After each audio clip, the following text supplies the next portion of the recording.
So this is for all my cutout animators out there.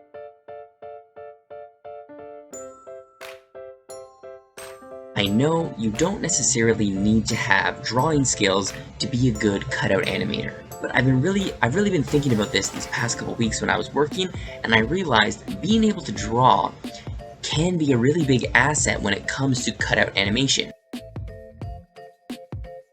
So using deformers and complex rigs, it's actually really hard to get natural, dynamic looking poses. Taking a second to rough in the S curves and the C curves of the line of action, or sketching in a quick stick figure character can really help keep the energy of the pose and make it more interesting overall. Not to mention, it's a lot easier to pose a cutout rig with lots of deformers and complex parts when you have a guide. Also, when you're posing out your stick figures, thinking about that principal solid drawing, so thinking about your drawings in 3D space can really help when you're planning your movements in perspective.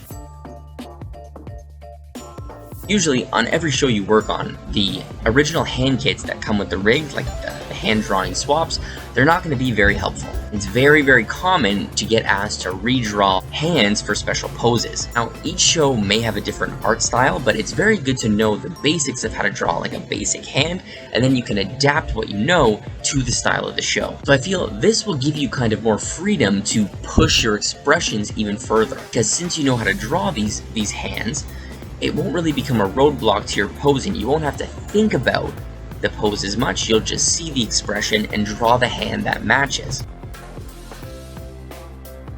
The third drawing skill I find, it's kind of piggybacking off the previous two, but it's drawing arms in perspective.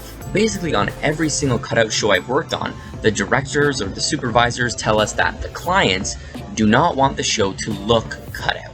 More and more people want that hand-drawn look using cutout rigs. And a very effective way to do that is to move parts in perspective. The thing is, it's actually really hard to move a rig in perspective without any guides. So taking a second to sketch in how an arm looks when it faces the camera like this, or when it faces the camera like that, it's very helpful when it comes to posing out your cutout rigs. And of course, to make that look right, it's really helpful to know how to draw arms in perspective. Those are my 3 drawing skills that I think every cutout animator should know. How to draw lines of action in stick figures, how to draw hands, and how to draw arms in perspective. So what it basically comes down to is the principle of solid drawing.